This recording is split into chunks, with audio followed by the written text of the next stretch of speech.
इस पुण्य कार्य के लिए आप सबने समय निकाला है, तो मैं चाहता हूँ कि जो हमारा देश आध्यात्मिक देश के नाम से पूरी दुनिया में मशहूर है और उसकी वजह से जगत गुरु की श्रेणी में आता है, तो वह श्रेणी बनी रहे। इसका मतलब क्या है कि हम सबको थोड़ा बहुत परमात्मा का ज्ञान होना चाहिए। परमात्मा का तो सभी मानते हैं, परंतु अज्ञानता पूर्वक मानते हैं। इसलिए समाज में अंधविश्वास छा गया। जब ज्ञान नहीं होगा तो अज्ञानता बस तो अंधविश्वास ही होगा। तो अगर मैं इसको शिक्षा का रूप दे दूं तो आप पूछेंगे सिलेबस क्या आपका? जैसे बच्चा पढ़ता है ना, हिंदी है, संस्कृत है, इंग्लिश है, मैथ है, तो इसका भी तो सिलेबस होता होगा ना। तो ज़्यादा समय ना लेके मोटी मोटी बातें केवल नाम बता रहा हूँ, आपको थोड़ा थोड़ा ज्ञान होना चाहिए। जैसे मैं कहूँ परमात्मा क्या है, और परमात्मा कोई ब्रह्मा को परमात्मा मान लेगा, कोई राम को मान लेगा। ये परमात्मा है, स्वरूप है, ठीक है। और जो पूर्ण परमात्मा है ना, जो त्रिगुणातीत परमात्मा है, प्रकृति के 3 गुणों से परे परमात्मा है, जिसको निर्गुण निराकार परमात्मा भी कहते हैं, जो अव्यक्त है, व्यक्त नहीं है, उसके बारे में कोई कुछ नहीं बता सकता।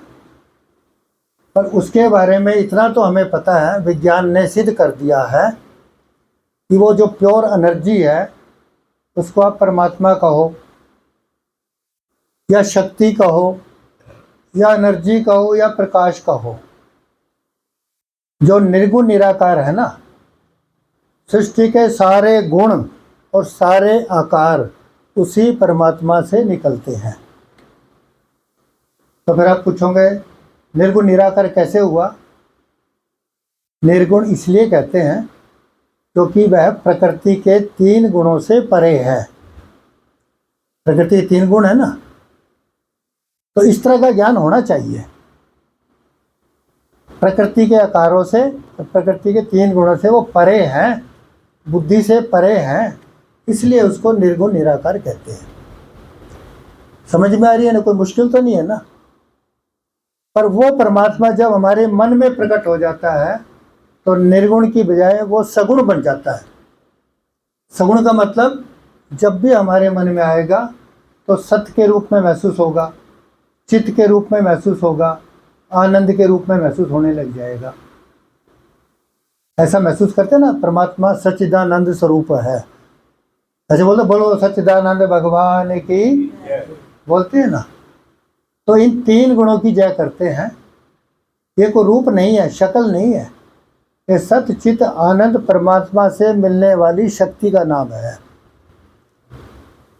अगर आप पढ़ाई करेंगे तो फिर क्या पढ़ेंगे कि सत्य क्या होता है, क्या देता है सत्य, चित्त क्या होता है, चित्त क्या देता है। ये सिलेबस बन गया ना। अब इसको यहाँ मैं थोड़ा क्या बोलते हैं पूर्ण विराम लगाता हूँ। अगला विषय क्या हो गया? परमात्मा से निकली हुई प्रकृति क्या होती है। एक लाइन में तो मैं कह दूंगा कि परमात्मा की शक्ति का रूपांतरण, ट्रांसफॉर्मेशन, उसको प्रकृति कहते हैं। 3 गुणों से बनी सतोगुण, रजोगुण, तमोगुण, इसको प्रकृति कहते हैं। फिर आप पूछेंगे 3 गुण क्या है? ब्रह्मा विष्णु महेश, इसको 3 गुण कह दो। साइंस की भाषा में इलेक्ट्रॉन प्रोटॉन न्यूट्रॉन कह दो। और ये साइंस ने सिद्ध कर दिया है कि इलेक्ट्रॉन प्रोटॉन न्यूट्रॉन से ही पूरी सृष्टि का निर्माण हुआ है। तो प्रकृति का ज्ञान भी होना चाहिए।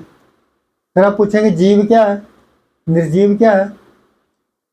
तो मोटे तौर से ये परमात्मा के 2 पुत्र हो गए, एक जीव है, एक निर्जीव है। जीव में सारे प्राणी आ गए। प्राणी का मतलब जो सांस लेता है। फिर आप पूछेंगे प्राण क्या है, तो मैं कहूँगा बिना प्राण के तो आप जिंदा ही नहीं रह सकते। जब तक प्राण है तब तक आस है। जब तक सांस चल रही है, सांसों के द्वारा प्राण शक्ति अंदर जा रही है, तभी तक तो जिंदा है ना। तो प्राण शक्ति क्या है कि परमात्मा से मिली है। फिर आप कहेंगे मन क्या है, तो मन और प्राण एक दूसरे के पूरक है। अगर सांस तेज चल रही है ना, जैसे बीपी वाले को चलती है, या टेंशन हो गई, या घबराहट हो गई, या डर लगने लगा, सांस भारी हो जाती है ना, तेजी से चलने लगती है, तो इस प्राणों को कंट्रोल करने वाला हमारा मन है। मन कैसे करेगा? मन के पास ताकत होगी, ध्यान करते होंगे आप, तो मन शांत होकर प्राणों को भी शांत कर देगा। और जो लोग ध्यान करते हैं ना, वो चाहे कैसी भी परिस्थिति हो, वो ज़्यादा घबराते नहीं है, डरते नहीं है वो, क्योंकि मन कंट्रोल कर लेता है। अब मैंने कहा पूरक है। अगर मन उदास है, अगर आपने प्राण शक्ति को भर लिया प्राणायाम के द्वारा, तो प्राण मन को कंट्रोल कर लेगा। इसका मतलब क्या हुआ? मन प्राणों का परमात्मा हो गया और प्राण मन का परमात्मा भी हो गया, एक दूसरे को पूरक हो गए। ये तो अब डिटेल में जाएंगे तो एक विषय भी पूरा नहीं होगा, ये तो सिलेबस बता रहा हूँ मैं आपको। तो मन के बारे में पता होना चाहिए। प्राण चिकित्सा सबसे बड़ी चिकित्सा है। जब सारी दुनिया भर की दवाइयाँ फेल हो जाती है ना, तो प्राण चिकित्सा से बड़ी बीमारी ठीक हो जाती है। अगर आप फैसला ना ले पाए किसी विषय पर भी, तरह तरह की बातें होती है, हम कंफ्यूज रहते हैं, हम कोई फैसला नहीं ले पाते, करे ना करे, करे ना करे, ऐसे दुविधा में रहते हैं ना, क्या करे क्या ना करे। तो मन की शक्ति भर ली तो भी काम चलेगा। और प्राणायाम के द्वारा प्राण स्वरूप परमात्मा को मन में पिरो लिया तो भी काम चलेगा। आपके बुद्धि का विकास होने लगेगा और निर्णय शक्ति आपकी बढ़ जाएगी। फिर जीव क्या है? तो हमारे 3 शरीर होते हैं। एक स्थूल शरीर है, ये तो पंच महाभूतों से बना है, अब डिटेल में नहीं जाता। दूसरा सूक्ष्म शरीर है, जिसको जीव भी कह देते हैं। ये जीव जो है ना, जब शरीर से निकल गया तो ये शरीर मर गया। और जीव कभी नहीं मरता, वो बार बार जन्म लेता है, तो उसको जीवात्मा भी कह देते हैं, मन भी कह देते हैं। अब मन क्यों कहते हैं? क्योंकि जीव के अंदर कोई 17 बताता है, कोई 19 बताता है, कोई 25 बताता है, तत्व होते हैं। उन तत्वों से जीव का निर्माण प्रकृति करती है। वो तत्व क्या है? वो तत्व है, एक तो पंच महाभूत, पंच ज्ञान इंद्रिया। ज्ञान इंद्रिया समझते हो ना, आँख है, कान है, जीभ है, ये ज्ञान इंद्रिया होगी। पंच ज्ञान इंद्रिया, पंच कर्म इंद्रिया, हाथ पैर, समझ गए ना, ये कर्म इंद्रिया होगी। 10 हो गए ना। इसके साथ पंच प्राण मिल गए, प्राण अपान व्यान उदान, ये 5 प्राण होते हैं। अब इनका ज्ञान भी होना चाहिए। अब फिर इनके साथ में मन और बुद्धि जुड़ जाते हैं। जो मन है ना, वो अंतःकरण का सबसे मुख्य करण है। करण का मतलब औजार है। तो जो अंतःकरण है ना, उसमें ये 17 बातें मैंने बताई है ना, ये होती है। इन 17 चीज़ों से मिल करके क्या बना? सूक्ष्म शरीर या जीव। यही बार बार निकलता है, यही बार बार जन्म लेता है। कब तक जन्म लेगा? जब तक इस सूक्ष्म शरीर के अंदर एक कारण शरीर होता है। कारण शरीर क्या है? हमारे संस्कार होते हैं कर्मों के। जैसा कर्म करेंगे ना, वैसा ही भोगना पड़ता है। तो हमारे कर्मों का जो उसके अंदर जो फीड होता है, भरा हुआ होता है। जैसे चिप के अंदर कितनी चीज़ें भर लेते हैं हम, भर लेते हैं ना, तो अंतःकरण वो चिप की तरह से है। लैपटॉप में भर लेते हैं ना, चिप ही तो बोलते हैं ना इसको, या कुछ और बोलते हैं, सॉफ्टवेयर है जी, प्रारब्ध। हाँ, वो आध्यात्मिक भाषा में ये चिप की भाषा और सॉफ्टवेयर की भाषा हर बच्चा समझ जाता है, इसलिए हम प्रारब्ध को चिप भी बोल देते कई बार। समझाने से मतलब है ना, खाली घोटा लगाने से तो काम नहीं चलेगा। अब घोटा लगा लगा के दुनिया ने बड़े बड़े शास्त्र घोटा लगा रखे हैं, पर ना तो समझा पा रहे ना वो समझ पा रहे। तो हमारे डॉक्टर शंभुनाथ जी में ये विशेषता थी, पीएचडी होल्डर थे ना वो, तो हर बात की बाल की खाल निकाला करते थे वो। तो हम भी उन्हीं के चल रहे हैं, तो हम भी तो वही काम करेंगे ना। हर बात को बिना समझे तो हम करेंगे नहीं। तो जो चिप है ना अंदर की, जिसके अंदर हमारे अनेक जन्मों के प्रभाव या संस्कार कह लो वो भरे पड़े हैं, उसको क्या कहते हैं? उसको कहते हैं कारण शरीर। तो इस कारण शरीर की वजह से सूक्ष्म शरीर या जीव बार बार जन्म लेता है। कब तक जन्म लेता है? जब तक कारण शरीर में भरे हुए जो संस्कार है, अच्छे बुरे प्रभाव है, वो जीरो नहीं हो जाते ना, तब तक जीव को बार बार जन्म लेना पड़ता है। अब मैं ये विराम दे रहा हूँ क्योंकि लंबा विषय है, ये भी हमारे सिलेबस में आ गया। तो जीव का ज्ञान भी तो होना चाहिए ना, परमात्मा का, प्रकृति का, जीव का ज्ञान जरूरी हो गया। फिर 5 कोश होते हैं। 5 कोश कैसे? जैसे एक तो अन्नमय कोश, ये शरीर जो हो गया, अब ये किस चीज़ से बना है? खाने से बना है, अन्न से बना है। पर इस अन्नमय कोश को कंट्रोल करने वाला कौन है? प्राणमय कोश। अगर हवा की कमी आ गई ना अंदर, तो आपको बदहजमी हो जाएगी, पेट खराब हो जाएगा, दिमाग खराब हो जाएगा, सारी बीमारियां लगनी शुरू हो जाएगी। और इसी को बाबा रामदेव आजकल समझाता है, अनुलोम विलोम करो, प्राणायाम करो, कपाल भाती करो, ऐसा पढ़ाते हैं ना। तो ये पढ़ाई कितनी ज़रूरी होगी? ज़रूरी होगी ना। अब खाना तो खा लिया, अन्न तो खा लिया, जिसके लिए हमारे अंदर ज्ञान भरा पड़ा है। क्या है कि अन्न नहीं खाएंगे तो जिएंगे कैसे? मैं क्या कह रहा हूँ, अन्न को हजम करने वाली प्राण शक्ति नहीं भरेंगे तो मर जाएंगे।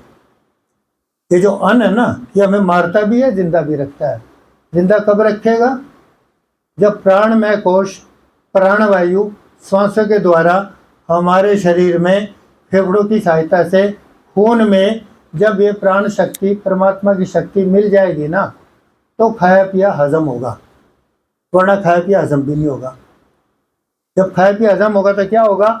रस बनेगा, रक्त बनेगा, मांस बनेगा, मेद बनेगा, हड्डी बनेगी, शुक्र बनेगा, और शुक्र से फिर संतान उत्पत्ति होगी। तो कर्म हो गए ना, तो पढ़ाई होगी ना।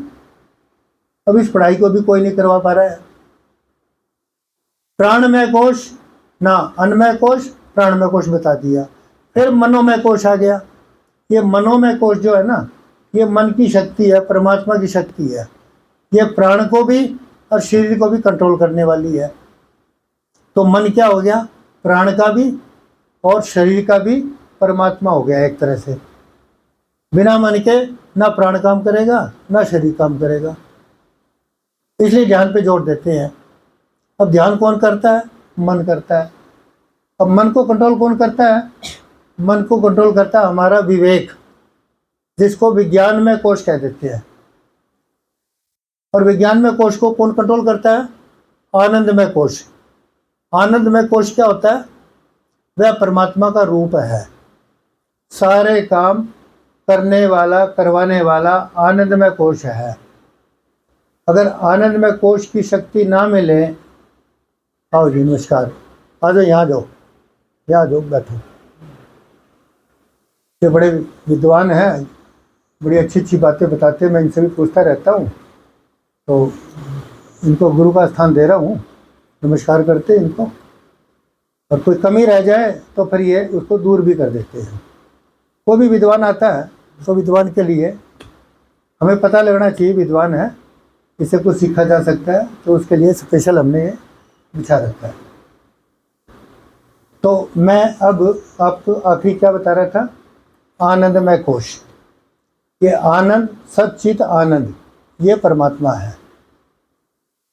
जिसके पास आनंदमय कोश की कमी आ गई, उसका विवेक भी जागृत नहीं होगा, मन भी खुश नहीं होगा, प्राण भी ठीक नहीं चलेंगे, और खाया पिया हजम भी नहीं होगा। गड़बड़ हो गया ना। तो ये भी सिलेबस में आना चाहिए। ये मैं शिक्षा का रूप देने के लिए सिलेबस बता रहा हूँ आपको। ये लंबा विषय हो जाएगा। कभी आपकी जिज्ञासा होगी तो एक दिन तो पहले सिलेबस का पता कर लो कि परमात्मा की तरफ बढ़ने के लिए हमें किस किस चीज़ का ज्ञान होना चाहिए। तो मोटा मोटा मैंने बताने की कोशिश करी, परमात्मा का, प्रकृति का, जीव का, मन का, प्राण का, आनंद का, सत्य का, चित्त का, सतोगुण का, रजगुण का, इनका थोड़ा थोड़ा ज्ञान तो होना चाहिए ना। ज्ञान होगा फिर बातचीत करेंगे तो सारी बात समझ में आने लग जाएगी, फिर हम अंधविश्वास में नहीं जाएंगे। वरना तो जैसा हमारे पूर्वजों से हमने सुन लिया या किसी से भी सुन लिया, कहीं पर भी सुन लिया, तो वैसा ही हम करने लग जाते हैं।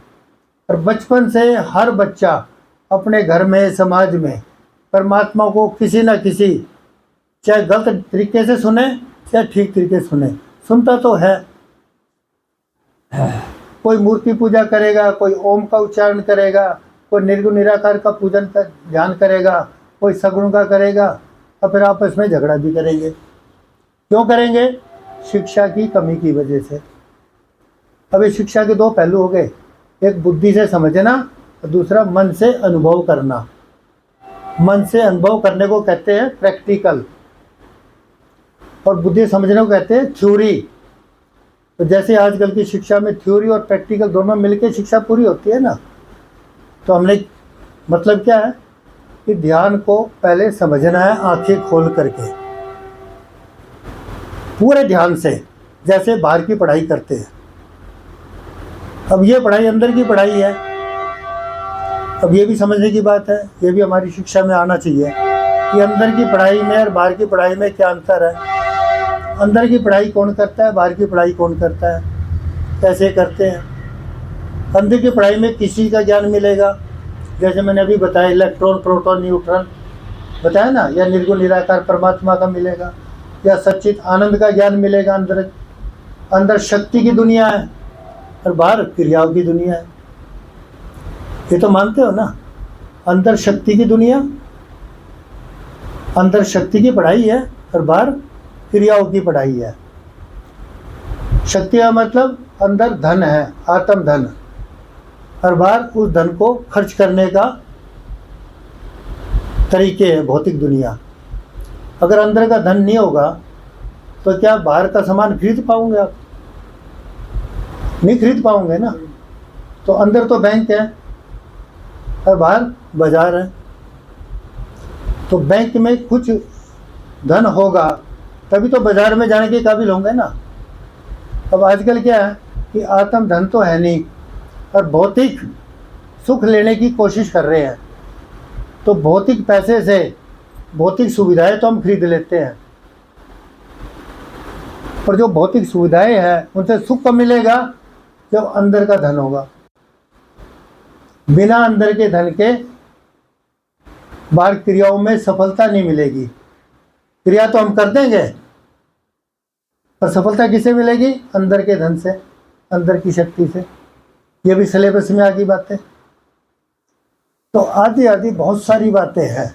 कहना ये चाह रहा हूँ, जब तक आप निरंतर कम से कम 2-4 महीने ये सारी छोटी छोटी बातें ज्ञानपूर्वक नहीं सीखोगे ना, और टूटी बातें सीखोगे, जैसे मैं अब तक बताता आया हूँ, कभी ध्यान बता दिया ऐसे करो, ऐसे बैठो, और काफ़ी तो लोगों को ध्यान का नुकसान भी हो जाता है। चौंकने की जरूरत नहीं है। किनको नुकसान होता है? बच्चों को कभी नुकसान नहीं होता। जो भरे पड़े हैं ना संस्कारों से, विचारों से, उल्टे पुल्टे कामों के इंप्रेशन से, उनको नुकसान हो जाता है। अब ये भी एक विषय अलग बढ़ गया। तो मैं क्या कहता हूँ कि भाई ध्यान को बड़े ध्यानपूर्वक सिखाना है। अब ध्यान भी करने वाला मन बता दिया मैंने। मन बाहर का ध्यान भी करता है, अंदर का भी करता है। तो दोनों ध्यान में अंतर क्या है? बाहर का ध्यान करता है ना जब, तो जैसे पढ़ाई करते हैं ना, पढ़ाई में क्या करते हैं? पहले एक अक्षर पढ़ेंगे, फिर दूसरा पढ़ेंगे, एक लाइन पढ़ेंगे, दूसरी पढ़ेंगे, तीसरी पढ़ेंगे। बाहर का ध्यान ऐसे ही होता है ना, एकाग्र तो नहीं करते ना। तो बाहर का ध्यान तो ऐसे करते हैं, और बाहर एकाग्र कर लेंगे तो नींद आ जाएगी। तमोगुण में चले जाएंगे। पर अंदर का ध्यान अलग होता है। अंदर का ध्यान सबसे बड़े सुख का होता है। उस सुख को क्या बोलते हैं? आनंद बोलते हैं। जब आनंद सुख मिल जाएगा ना मन को, तो फिर किसी और सुख की तलाश नहीं करेगा। जब तक अंदर का आनंद सुख नहीं मिलेगा ना, और बाहर के सुख में उलझ गया, तो बाहर का सुख है खारे पानी की तरह, इससे कभी प्यास नहीं बुझती। एक सुख लिया, उब जाएगा उससे, चाहे कितना बढ़िया क्यों ना हो, फिर दूसरा सुख लेगा, फिर तीसरा लेगा, सारी उम्र ऐसे ही पूरी हो जाएगी। तो बाहर के सुख, खारे पानी के सुख से काम चलेगा? इसलिए हम कहते हैं कि परमात्मा का सुख लेके उसके बाद बाहर के सुखों को ले लोगे ना, तो मजा आने लगेगा। फिर बाहर के सुख आपको तड़पाएंगे नहीं। जो असली सुख तो अंदर का आपके पास है ना। तो अंदर का सुख, अंदर की खुराक को लेकर के बाहर कुछ भी कर लो, जैसे आपके संस्कार है, आपकी पढ़ाई है, आपका मन करता है, कुछ भी नुकसान नहीं होगा। पर बिना अंदर का आनंद लिए बाहर कितना बढ़िया से बढ़िया काम कर लो, उसका भी लाभ नहीं होता। और बुरे काम का तो नुकसान तो बहुत जबरदस्त होता है। अब अंदर की पढ़ाई और बाहर की पढ़ाई, बाहर ध्यान करेंगे तो पहली लाइन पढ़ी, दूसरी पढ़ी, तीसरी पढ़ी, मन दौड़ लगाएगा। पढ़ाई में मन दौड़ लगाता नहीं लगाता? बहन जी आंखें खोल के सुनो, क्योंकि ये पढ़ाई है ना। तो जब बाहर का ध्यान करेंगे तो मन दौड़ लगाएगा, जैसे किताब में दौड़ लगाता है। बच्चा पढ़ते समय बच्चे का मन दौड़ लगाता है ना, ऊपर फिर नीचे फिर बीच में, तभी तो पूरा पेज पढ़ेगा ना। तो बाहर का ध्यान में क्या हो गया? मन के दौड़ लगाने को भौतिक ध्यान कहते हैं। अगर भौतिक सफलता मिलती है ना, तो होश पूर्वक, ध्यान पूर्वक बाहर की पढ़ाई करनी पड़ेगी। पर जब अंदर की पढ़ाई करते हैं ना, तो अंदर भी जैसे बाहर किताबों में मन दौड़ लगाता है, इस तरह मन अंदर के संस्कारों में दौड़ लगाता है, जो प्रभाव भरे पड़े हैं। पर अंदर का जो ध्यान है ना, परमात्मा का ध्यान, आनंद का ध्यान, वहां जाने के बाद मन खो जाता है। ये एक बड़ा भारी अंतर है बाहर के आनंद में और अंदर के आनंद में और बाहर के सुख में। ये अंतर है। अंदर के आनंद को ब्लिस बोलते हैं और बाहर के सुख को प्लेजर बोलते हैं। प्लेजर तड़पाता है, भूख नहीं मिटाता। अंदर का आनंद भूख मिटा देता है। अंदर का आनंद बिल्कुल शांत कर देता है। अंदर का आनंद लेने के बाद फिर किसी और सुख की जरूरत नहीं पड़ती। पर बाहर का सुख लेने के बाद पेट नहीं भरता, बार बार तरह तरह के सुख लेने पड़ते हैं। अंतर हो गया ना ये। बाहर का सुख में खोने के बड़े बड़े नुकसान होते हैं, पर अंदर के आनंद में खोने का कोई नुकसान नहीं है, फायदे ही फायदे हैं। अंदर का आनंद लेके आप कितना भी बड़ा काम कर जाओ, ना आपको डर लगेगा, ना कोई दिक्कत आएगी, ना कंफ्यूजन होगी। क्यों? क्योंकि परमात्मा से जुड़े हुए हो। परमात्मा यूं मान लो, प्रधानमंत्री से कोई जुड़ जाए तो क्या डरेगा? क्या डर डर के काम करेगा ये समाज पे? वो एसपी से, डीसी से डरेगा क्या? भाई इस तरह से अंदर के आनंद से जुड़ के आप कुछ भी कर लो, सफलता ही सफलता मिलेगी। आदि आदि इस तरह का ये सिलेबस है, पढ़ाई का सिलेबस है। ये तो पढ़ना पड़ेगा। अब मैं मुख्य विषय पे आता हूँ कि ध्यान क्यों करें, ध्यान कैसे करें, ध्यान किसका करें, ध्यान कितनी देर करें, ध्यान करने के बाद क्या करें, ध्यान पर कैसे बैठे। बहुत सारी बातें हैं ना ध्यान से जुड़े। अब ये बातें कोई विचार ही नहीं करता, खाली आँख बंद के बैठ गए, कोई ऐसे हो गया, कोई ऐसे हो गया। शुरुआत में ये भी ठीक है, गलत नहीं है।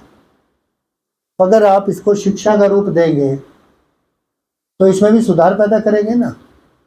शुरू में तो कोई गलती होगी, कोई बात नहीं, पर उस गलती को धीरे धीरे सुधारना शुरू नहीं करेंगे तो फिर बढ़िया ढंग से तो नहीं काम कर पाएंगे ना। हर काम के सुधारने की कोई सीमा नहीं होती, ये तो आपने सुना होगा। काम कोई भी कर लो, चाहे पढ़ाई का काम हो चाहे पैसा कमाने का काम हो, सुधारने की कोई सीमा नहीं होती। हाँ, शुरुआत में चाहे कैसे भी बैठ जाओ, भोले मन से बच्चे के मन की तरह बैठ जाएंगे ना तो कोई नुकसान नहीं होगा। क्यों? कि बच्चे का मन निर्मल होता है, कोई छल कपट नहीं होता, पाप नहीं होता, बाहर की क्रियाओं का प्रभाव नहीं होता। कम से कम बाहर की गलत क्रियाओं का प्रभाव तो होता ही नहीं। जैसे आजकल वातावरण से थोड़े से बच्चे बड़े होते हैं तो बाहर की क्रियाओं का गलत प्रभाव तो चला जाता है ना। और जब जो प्रभाव चला गया, संस्कार बन गया, ध्यान करेंगे तो ध्यान में वो प्रभाव भी आएंगे। जैसे पढ़ाई करेंगे, पहली लाइन पढ़ी, दूसरी पढ़ी, तीसरी पढ़ी, तो अंदर के संस्कार क्या है, वो पढ़ाई की तरह से है। अच्छे संस्कार भी आएंगे, बुरे भी आएंगे। आएंगे तो निकलने के लिए, पर जब निकलते निकलते संस्कार कई बार उल्टा काम करवा देते हैं। तो बड़े आदमी को इसलिए समझ करके ध्यान करना पड़ेगा। बच्चे का कोई नुकसान नहीं, कि बच्चे के मन में कोई बाहर का प्रभाव अभी पड़ा ही नहीं है, वो तो परमात्मा के घर से आया है, मन की शक्ति पूरी पूरी लेकर आया है। उसके ऊपर तो हर आदमी तरस खाएगा, दया करेगा। बच्चा किसी का भी हो, मारने को मन नहीं करेगा, चाहे हिंदू हो, चाहे मुसलमान हो, चाहे सिख हो, चाहे ईसाई हो, चाहे कबूतर का बच्चा हो, चाहे बिल्ली का बच्चा हो, हर आदमी को तरस आता है ना। क्यों? क्योंकि बच्चा कोई भी हो वो परमात्मा के पास से आया है। परमात्मा के पास आने का मतलब है बच्चे के मन में परमात्मा की शक्ति ढेर होती है, बहुत सारी होती है। और जिसके पास परमात्मा की शक्ति होती है ना, उस पर हर आदमी तरस खाएगा, दया करेगा। जिस पर कृपा राम की होवे उस पर कृपा करे सब कोई, ऐसे सुना है ना। ये मुझे ज़्यादा नहीं आते, मैं तो आपको हिंदी में समझा रहा हूँ। जहाँ पर कृपा राम की होवे तहाँ पर कृपा करे सब कोई, ऐसा सुना है ना। तो राम की कृपा का मतलब है आत्म बल, आत्मा की शक्ति। तो छोटा बच्चा जो पैदा हुआ है अभी भगवान के घर से आत्मा की शक्ति लेके आया है, पर बुद्धि की शक्ति देने का काम इस समाज का है, परमात्मा का नहीं है। परमात्मा आत्म बल तो देता है, बुद्धि बल नहीं देता। वो बुद्धि बल उस आत्म बल का प्रयोग कर करके, अपने संस्कारों के अनुसार काम कर करके हम बुद्धि का विकास करते हैं। और बुद्धि का विकास जो जो करेंगे तो बुद्धि के काम करेंगे।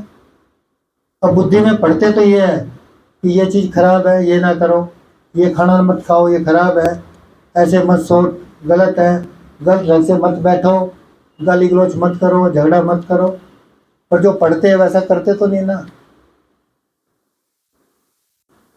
क्यों? कि वातावरण जीवन की किताब है।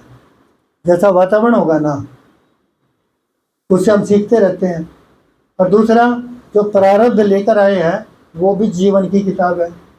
जैसे प्रारब्ध में लेकर आए हैं ना वैसा भी काम करेंगे। तो प्रारब्ध कर्म हो गए एक, अरे क्रियामान कर्म हो गए। 3 तरह के कर्म होते हैं, ये भी सिलेबस में आएगा। क्रियामान कर्म का मतलब बाहर जो बुद्धि का उपयोग करके हम क्रियाएं करते हैं, काम करते हैं, लालच की वजह से, इच्छा की वजह से, वो क्रियामान कर्म हो गए। उन कर्मों का प्रभाव जमा हो जाएगा तो उसको क्या कहेंगे? संचित हो गए वो कर्म। वो संचित कर्म जिनका भुगतान कर लिया वो तो खत्म हो गए, और जिनका भुगतान नहीं किया वो तो साथ जाएंगे ना। फिर वो कर्म क्या बना देंगे? हमारा तीन शरीर बताए थे ना, एक स्थूल, एक सूक्ष्म, एक कारण। वो कारण शरीर में चले गए, वो जीव के साथ चले गए, मरने के साथ चिप बन के जीवात्मा के अंदर चले गए वो।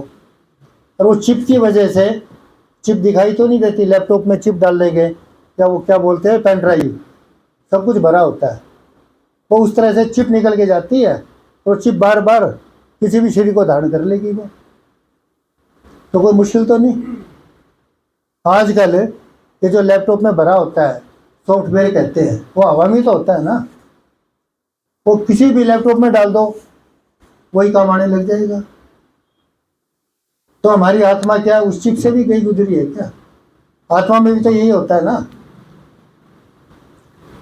तो ये भी एक सिलेबस का। तो ध्यान क्यों करें? वो आपके मन में कोई बात आती है ना, तो वो पूछे आप। ये पढ़ने का और पढ़ाने का एक तरीका है, जैसा कैसा भी गुरु कृपा से या विद्वानों से मैंने सीखा है। मैं चाहता हूँ उसको पूरे ढंग से समझ करके करें। देखो, जो 3 प्रकार के आदमी बताए ना मैंने, कौन से बताए? तमोगुणी व्यक्ति। और तमोगुणी व्यक्ति कौन से बताए मैंने? 3। एक तो मूढ़मती के, एक क्षिप्त, एक विक्षिप्त, ये 3 बताए ना। उनको पढ़ाने का कोई फायदा नहीं। उनको तो क्या कहेंगे? दौड़ लगाओ, सेवा करो, तप्पड़ बिछाओ, पढ़ाई करो, कमाई करो, दान करो, पुण्य करो, आरती उतारो, ये करो, वो करो। ये भी तो अच्छे काम है ना, कम से कम गलत काम तो नहीं करेगा ना। सैर करो, गुजारा तो हो जाएगा ना। यूँ करते करते वो तमोगुण से निकल के रजोगुण में आएगा तो काम चल जाएगा। रजोगुण में आते ही ध्यान करने लग जाएगा। समझ गए ना? तो ध्यान क्यों करें? चलो एक प्रश्न मैं कर रहा हूँ। सर, एक क्वेश्चन है हमारा। आपने कहा बुद्धि ज्ञान एक समाज से मिलती है। हाँ। तो क्या ये उग्रवादी बन रहे हैं या धार्मिक बनते हैं? क्या ये सारे समाज का असर पड़ रहा है? हाँ, बहुत बढ़िया प्रश्न है। देखो, ये क्या मामला है। देखो, अभी मैंने 2 बातें बताई है। एक तो प्रारब्ध में लेकर आए हैं हम, प्रारब्ध कर्मों के हिसाब से हमारा जीवन चल रहा है। दूसरा मैंने एक शब्द और लिया, ये वातावरण जीवन की किताब है। वातावरण से भी हम सीखते हैं। तो होता क्या है, बचपन में जो प्रारब्ध से लेकर आए हैं ना, कई बच्चे बड़े पैदाइशी शरारती होते हैं, जीन्स में होते हैं। पढ़ाई वाली भाषा बताऊँ ना तो जेनेटिक फैक्टर होता है।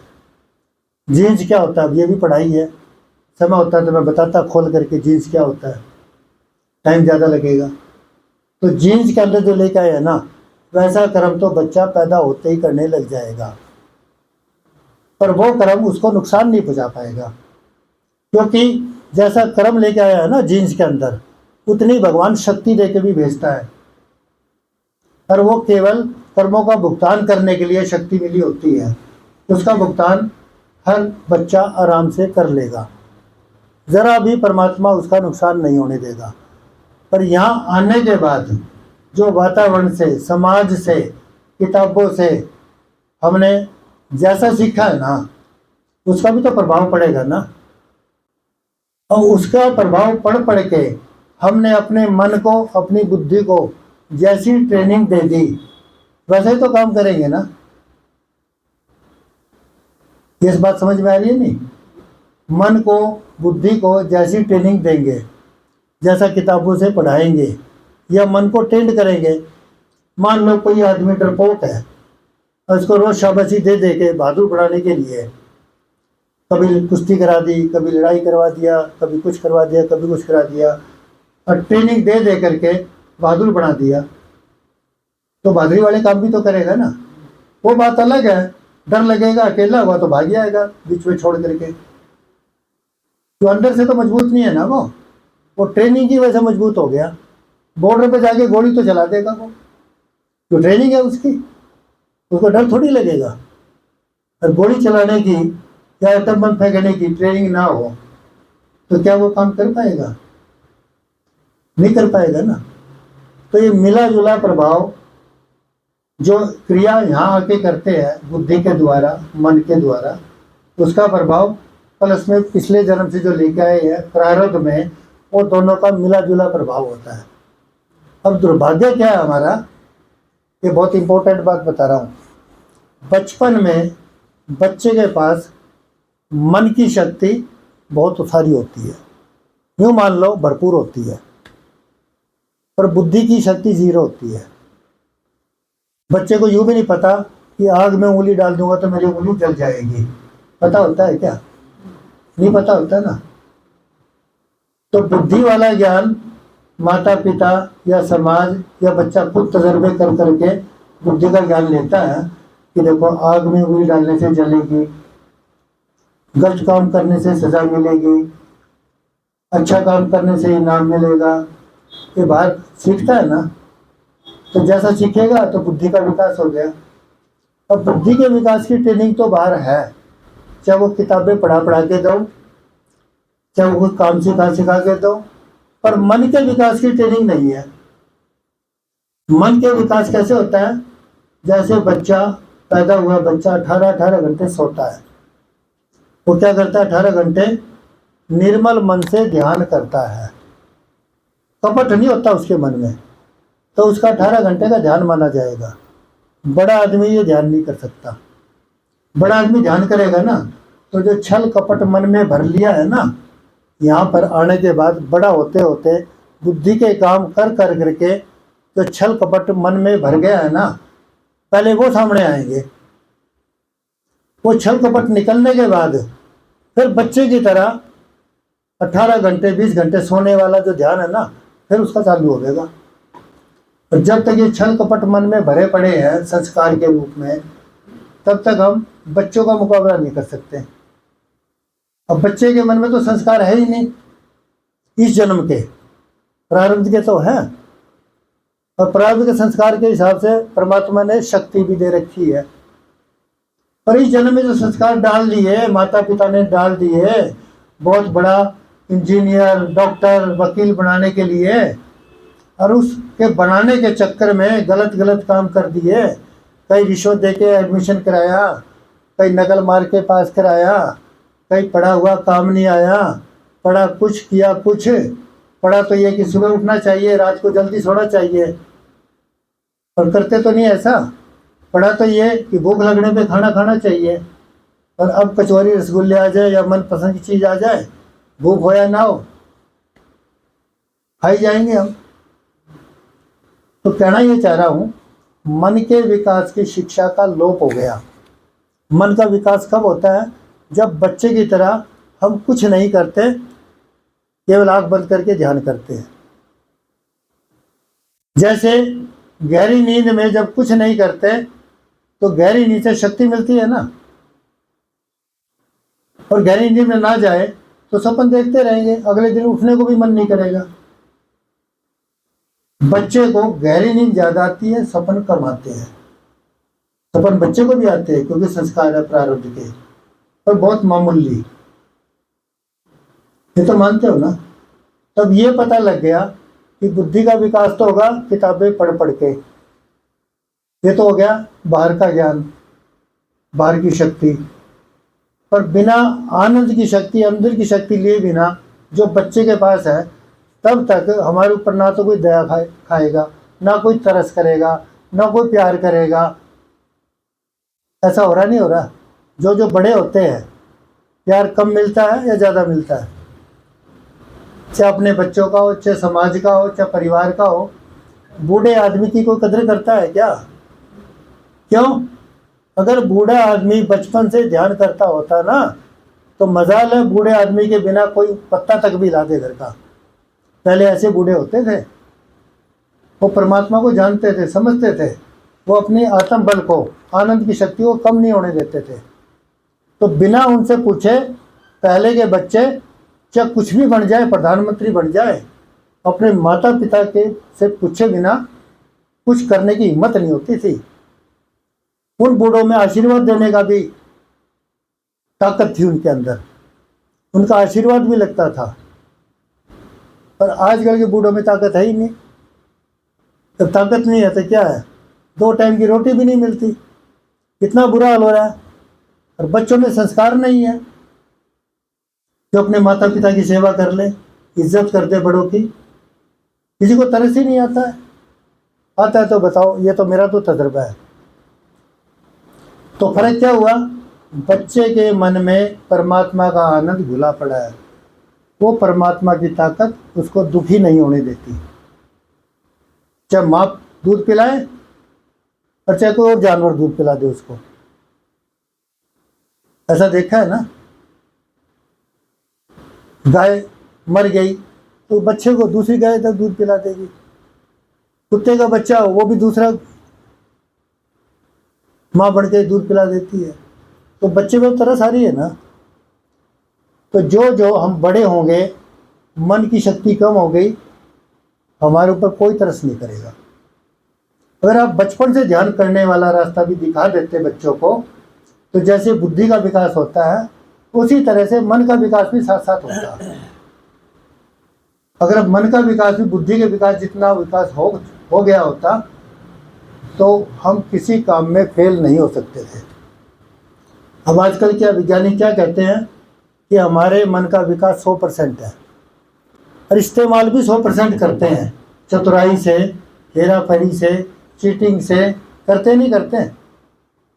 सारा बुद्धि के बलबूते पे तो चल रहा है समाज। पर मन का विकास 5% है, ये वैज्ञानिकों ने बताया, मैं नहीं बता रहा। अब मन का विकास तो 5% और बुद्धि का विकास 100%। अब बिना मन के काम चलेगा? तो मन की शक्ति बढ़ाने वाला रास्ता ही बुला दिया। मन की शक्ति बढ़ाने वाला रास्ता कौन सा था? मेडिटेशन। तो कई स्कूलों में मेडिटेशन करवाते हैं क्या? खाली अक्षर ज्ञान देते हैं और कहते भी हैं अक्षर ज्ञान दे रहे हैं हम। तो वो ज्ञान नहीं है, वो अक्षर ज्ञान है। तो ज्ञान कब बनेगा? जब मन की ताकत जुड़ेगी, मन का विकास होगा। तो हम सबके पास 3 चीजें हैं ना, मन, बुद्धि, शरीर। तो बुद्धि का विकास तो सभी का है। अनपढ़ है उसका भी बुद्धि का विकास हो जाता है, समाज को देख देख के।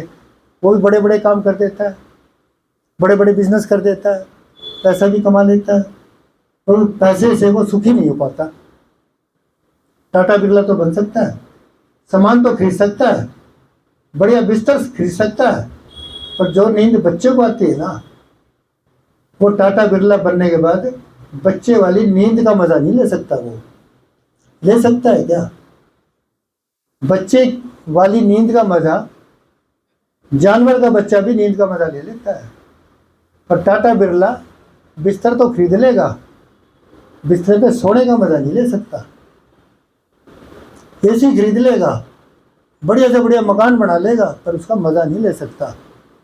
गाड़ी खरीद लेगा बढ़िया से बढ़िया, हो सकता है गाड़ी खरीदते एक्सीडेंट हो जाए। ऐसे मैं कईयों को जानता हूं एक्सीडेंट हो गया। क्यों? कि मन की ताकत नहीं है। तो कितना इंपॉर्टेंट हो गया ध्यान करना। और बिना मन के विकास के केवल बुद्धि का विकास और शरीर का विकास जैसा कैसा भी ज्ञान है, अधूरा ज्ञान है। वैसे ये भी बुद्धि का विकास और शरीर का विकास, उल्टा पुल्टी चीज खा के शरीर का विकास भी कर ही रहे हैं। इससे हम काम चला रहे हैं, पर काम चल नहीं रहा है। क्यों नहीं चल रहा है? बिना मन के कोई काम ही नहीं होता, मन मार के काम करने पड़ते हैं। पढ़ाई भी क्यों करेंगे? या रोटी कमानी है, गुजारा करना है, बच्चे पालने हैं, शादी करनी है, तभी तो काम करेंगे ना। तो मन का विकास परमात्मा करता है और बुद्धि का विकास प्रकृति करती है। प्रकृति के 3 गुण करते हैं। प्रकृति के 3 गुणों में हम 3 तरह के काम करते हैं। सतोगुणी काम भी करेंगे, रजोगुणी भी करेंगे, तमोगुणी भी करेंगे। अच्छे काम भी करेंगे, बुरे काम भी करेंगे। ये तो प्रकृति के द्वारा हो गया। और परमात्मा का विकास आनंद के द्वारा होता है, मन का विकास होता है। तो मन के पास 2 दुनिया है, एक अंदर की दुनिया, परमात्मा की शक्ति की दुनिया, और एक बाहर प्रकृति की दुनिया, क्रियाओं की दुनिया। जिसके पास अंदर के मन की शक्ति है वो क्रिया करने में ज्यादा सफल होगा या कम होगा? मन की शक्ति ज्यादा है तो बाकी क्रियाओं में ज्यादा सफलता मिलेगी, कम मिलेगी? और मन की शक्ति कम है तो क्रिया ज्यादा कर रहा है, वो मेहनत ज्यादा कर रहा है, पढ़ाई खूब कर रहा है, तो सफलता कम मिलेगी, ज्यादा मिलेगी? तो ये बात बच्चों को समझाने की है या नहीं है? स्कूलों में लागू करने की है, नहीं है? इसलिए मैं कह रहा हूँ ये मेडिटेशन सबसे बड़ी पढ़ाई है ये, और इसको शिक्षा का रूप देना बहुत जरूरी है। और शिक्षा रूप देने के लिए स्कूल विद्यालयों में लागू करनी पड़ेगी। पर ऐसा मेरे को एक भी स्कूल नजर नहीं आ रहा। गुरु